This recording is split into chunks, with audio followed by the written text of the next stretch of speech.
Η εταιρεία Ενέργεια JK σας παρουσιάζει τα φίλτρα απολύμανσης πόσιμου νερού που βασίζονται στην αρχή της αντίστροφης όσμωσης.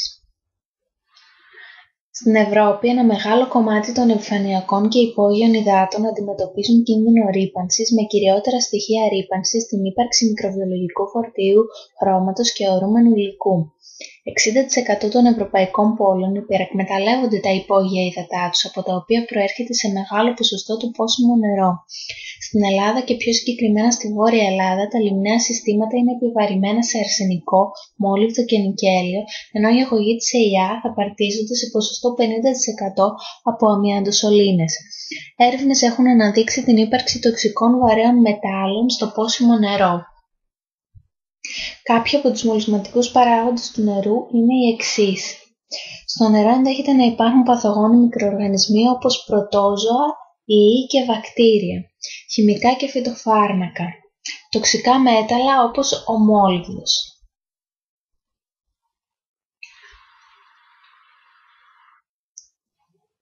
Χλώριο, το οποίο χρησιμοποιείται για την απολύμανση του νερού, όμως τα παραπροϊόντα του παραμένουν στο πόσιμο νερό και θέτουν σε κίνδυνο την ανθρώπινη υγεία. Αρσενικό, ένα τοξικό μέταλλο που ευθύνεται για τις δερματολογικές παθήσεις. Νητρικά, τα οποία είναι ιδιαίτερα επικίνδυνα για τα νεογνά. Η επεξεργασία του πόσιμου νερού γίνεται σε διαδοχικά στάδια, σε καθένα από τα οποία γίνεται αφαίρεση διαφόρων συστατικών. Η απολύμανση αποτελεί συνήθως το τελευταίο στάδιο και επιτυγχάνεται με χλώριο, όζον ή υπεριώδη ακτινοβολία. Ας δούμε ποια είναι τα πλεονεκτήματα και τα μειονεκτήματα της χλωρίωσης. Στόχος της ΕΙΑΘ είναι η παραγωγή νερού που να εμπίπτει στις προδιαγραφές ποιότητας, αλλά με το λιγότερο δυνατό κόστος. Αυτό είναι το πλεονέκτημα της χλωρίωσης. Κυριότερο μειονέκτημα της χλωρίωσης είναι η παραγωγή υποπροϊόντων χλωρίου, τα οποία είναι καρκινογόνα. Το όζον και η υπεριώδης ακτινοβολία είναι εναλλακτικές μέθοδοι καθαρισμού νερού που έχουν αναπτυχθεί τα τελευταία χρόνια. Ωστόσο, μειονεκτούν ως προς την αντιμετώπιση ορισμένων ειδών μικροοργανισμών και επιπλέον δεν αφήνουν υπόλοιμο όπως η χλωρίωση. Το υπόλοιμο είναι το ελεύθερο υπολοιματικό χλώριο που παρέχει απολυμαντική δράση κατά την αποθήκευση και διανομή του νερού και απολυμαίνει το νερό σε χρόνο 100 φορές λιγότερο. Στο παρακάτω πίνακα μπορούμε να δούμε τις διάφορες μεθόδους καθαρισμού νερού και τις επιδόσεις τους ως προς 9 χαρακτηριστικά. Μέθοδοι καθαρισμού όπως η χλωρίωση, η υπεριώδης ακτινοβολία και το όζον παρουσιάζουν χαμηλή έως μεσαία αποδοτικότητα ως προς την αντιβακτηριακή και αντιϊκή τους δράση, σε σύγκριση με μεθόδους καθαρισμού όπως το υπερφιλτράρισμα και το νανοφιλτράρισμα, οι οποίοι παρουσιάζουν υψηλή αποδοτικότητα. Στο παρακάτω διάγραμμα βλέπουμε πως η αντίστροφη όσμωση έχει την ικανότητα να αποθεί εξαιρετικά μικροσκοπικά μόρια του νερού σε σύγκριση με τις υπόλοιπες μεθόδους. Οι ένοικοι σπιτιών δείχνουν προτίμηση στη χρήση πόσιμου νερού μόνο για δραστηριότητες πέραν της πόσης, όπως το πλύσιμο μπαλκονιών, ρούχων και σώματος. Σύμφωνα με την ίδια έρευνα, παρόλο που το πόσιμο νερό δεν προτιμάται για πόση από τους ενίκους σπιτιών, μόνο 1 στους 10 χρησιμοποιεί κάποιο φίλτρο στη βρύση του. Ποιοι είναι οι λόγοι για τους οποίους οι καταναλωτές εμπιστεύονται το εμφιαλωμένο νερό? Συμμετέχοντες σε έρευνα απάντησαν: εμπιστεύομαι τη σύνθεσή του, εκτιμώ την παροχή μετάλλων. Θεωρώ πως ορισμένοι παράγοντες μπορούν να ελεγχθούν πιο αποτελεσματικά στα εμφιαλωμένα νερά από ότι στα διοχετευμένα με σωλήνες συστήματα διανομής νερού. Παρ' όλα αυτά, το εμφιαλωμένο νερό φέρει κάποια μειονεκτήματα, τα οποία κινούνται σε 3 άξονες: ανάπτυξη μικροοργανισμών, κόστος και ποιοτικός έλεγχος. Η ανάπτυξη μικροοργανισμών στα εμφιαλωμένα νερά ευνοείται από τη μεγάλη διάρκεια παραμονής τους στη συσκευασία. Καθώς νομοθετικά δεν είναι απαραίτητο να αναγράφεται η ημερομηνία παραγωγής, ο χρόνος παραμονής στα ράφια είναι άγνωστος. Η έκθεση στην ηλιακή ακτινοβολία και σε θερμοκρασίες υψηλότερες από αυτές του νερού δικτύου ευνοεί την ανάπτυξη μικροοργανισμών, με αποτέλεσμα τελικό στο εμφιαλωμένο νερό να συναγωνίζεται σε επικινδυνότητα το πόσιμο. Ως προς τα υλικά παραγωγής της συσκευασίας, το πολυβινιλοχλωρίδιο ή πολυεθυλένιο που περιέχεται στα πλαστικά μπουκάλια είναι επικίνδυνο για την υγεία. Επιπλέον, ο καταλύτης τριοξείδιο του αντιμονίου θεωρείται ως πιθανό καρκινογόνο στοιχείο από τον Παγκόσμιο Οργανισμό Υγείας.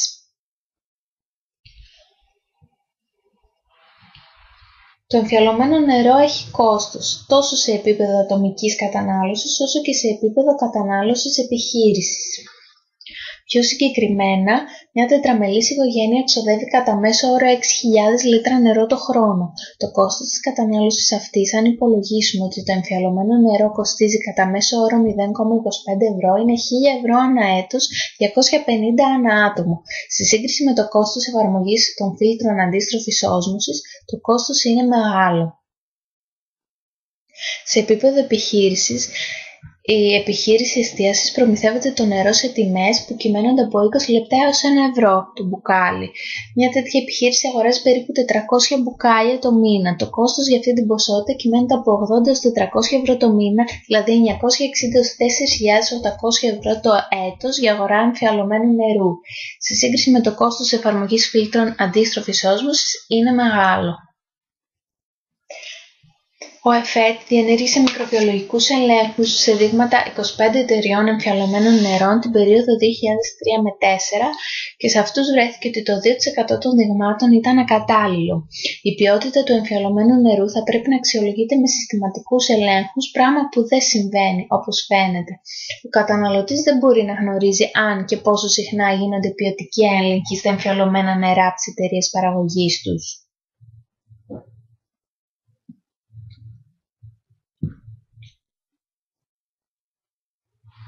Η αντίστροφη όσμωση ξεκίνησε ως μέθοδος αφαλάτωσης θαλασσινού νερού και αργότερα επεκτάθηκε στον εργοστασιακό καθαρισμό νερού και στην οικιακή χρήση. Πρόκειται για την πιο εξελιγμένη μορφή επεξεργασίας νερού, στηρίζεται στη χρήση μεμβρανών και έχει ευρεία εφαρμογή.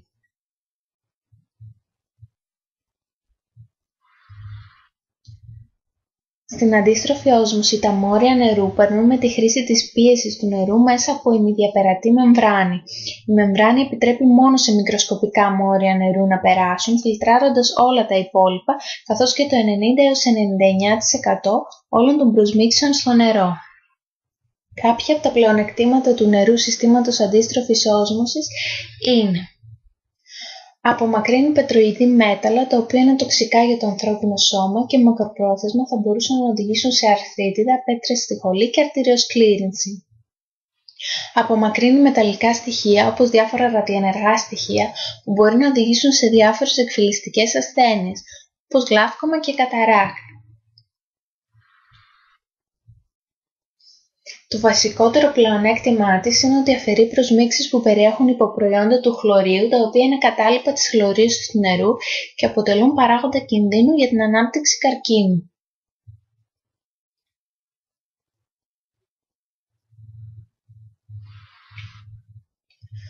Αφαιρεί προσμίξεις που περιλαμβάνουν ιούς και βακτήρια, φυτοφάρμακα και διάφορα άλλα φάρμακα, αρσενικό, φθόριο, υδράργυρο και διάφορα βαρέα μέταλλα και ραδιενεργά υλικά.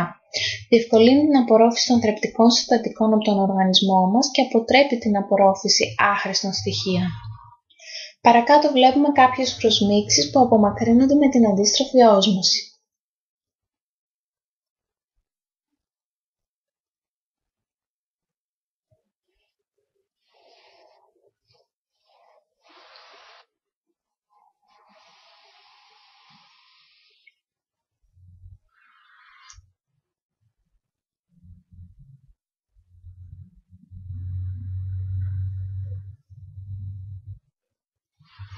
Ας δούμε κάποια από τα χαρακτηριστικά των φίλτρων αντίστροφης όσμωσης της ενέργεια JK.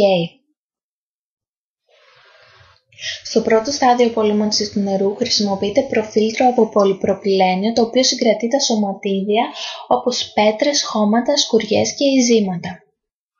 Στο δεύτερο στάδιο απολύμανσης του νερού χρησιμοποιείται συμπαγής ενεργός άνθρακας που απορροφά τα χημικά στοιχεία από το πόσιμο νερό, όπως για παράδειγμα το χλώριο. Στο τρίτο στάδιο απολύμανσης, προφίλτρο από πολυπροπυλένιο συγκρατεί τα πολύ μικροσκοπικά στερεά σωματίδια του νερού, όπως για παράδειγμα τον αμίαντο.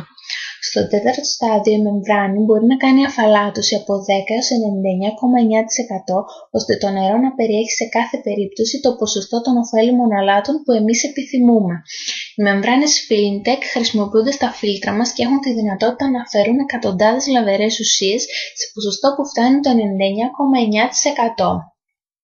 Όλα τα υλικά που χρησιμοποιούνται βαδίζουν σύμφωνα με τα πρότυπα της Ευρωπαϊκής Ένωσης.